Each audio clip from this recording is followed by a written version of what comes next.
құрметті оқырман, қазақ әдебиетінің асқар шыңы, ұлт руханиятының шамшырағы Абай Құнанбайұлына 180 жыл толуына байланысты библиотакси жобасы іске асырылып жатыр. Назарларыңыз бізде болсын.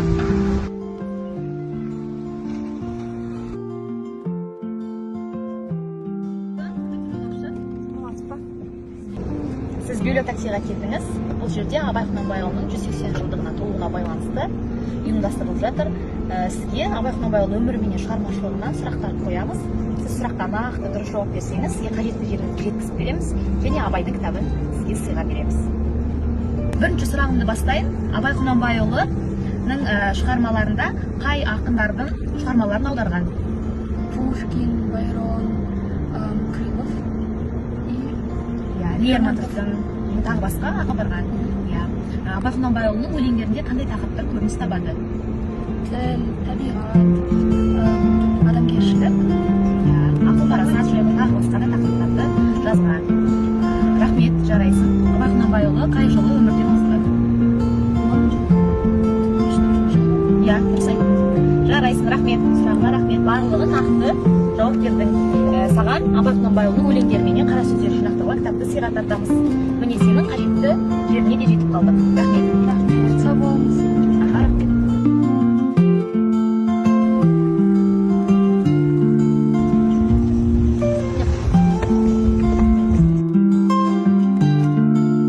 Қайырлы күн. Сіздер библиотаксиге келдіңіздер. Сіздерге Абай Құнанбайұлының өмірі мен шығармашылығынан сұрақтар қоямыз. Сұраққа дәл жауап берсеңіздер, сіздерге қажетті жеріңізге тегін жеткізіп береміз. Және Абайдың қара сөздері мен өлеңдері жинақталған кітапты сіздерге сыйға тартамыз.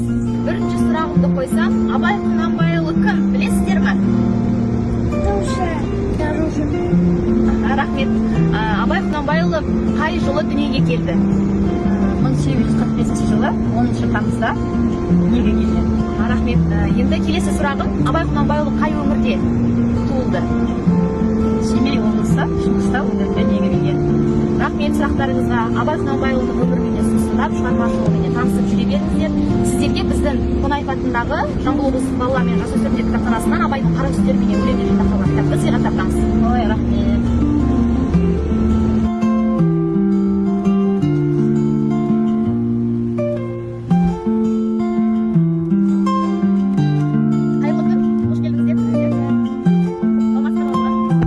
Библиотакси жобасына келдіңіздер. Біз Абай Құнанбайұлының 180 жылдығына толуына байланысты сіздерге өмірі мен шығармашылығынан сұрақтар қоямыз. Сұраққа дәл нақты жауап берсеңіздер, сіздердің қажетті жеріңізге жеткізіп береміз және Абайдың қара сөздері мен өлеңдері жазылған кітапты сыйға тартамыз. Бірінші сұрағымды қойсам, Абай Құнанбайұлының әжесінің есімі кім? Зере. Рахмет, молодец, жарайсың. Абай Құнанбайұлының шын есімі кім? Абай Құнанбайұлының шын есімі Ибрахим. Рахмет. Абай Құнанбайұлы қай тілдерден аударма жасаған? Абай Құнанбайұлы орыс тілінен және батыс Европа тілдерінен аударма жасаған. Рахмет. Сіздер де Абай Құнанбайұлының шығармалары мен өлеңдерін оқып таныса беріңіздер. Сұраққа нақты дәл жауап бергендеріңізге рахмет. Сіздерге осы кітапты сыйға тартамыз. Рахмет. Рахмет дейміз балалар. Міне сіздердің қажетті діттеген жерлеріңізге тегін жеткізіп бердік. Рахмет қызметтеріңізге сіздерге. Саламатсыздар ма? Қайырлы күн, саламатсыздар ма? Кіріңіздер. Сіздер библиотаксиға келдіңіздер. Бұл жобада Абайдың 180 жылдығына байланысты сіздерге өмірінен шығармашылығынан сұрақтар қоямыз. Сұраққа дәл нақты жауап берсеңіздер, сіздерге қажетті жерлеріңізге тегін жеткізіп береміз және кітапты сыйлыққа тартамыз. Жақсы болды ғой?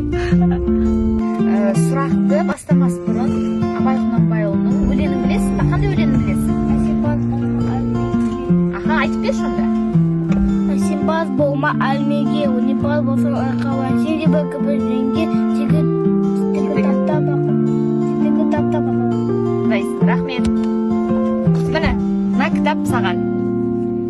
Сіздерге бірінші сұрағымды Абай Құнанбайұлының өмірінен қойсам, Абай Құнанбайұлының қанша қара сөзі бар? Абай Құнанбайұлының 45 қара сөзі бар. Және Абай Құнанбайұлының қандай әндері бар?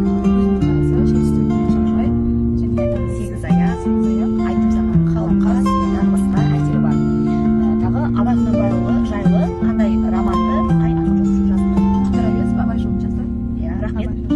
Мен сұрақтарыма дәл нақты жауап бердіңіздер. Рахмет. Сіздерге Абай Құнанбайұлының осы кітабын сыйға тартамыз. Міне сіздердің қажетті жерлеріңізге жетіп қалдық.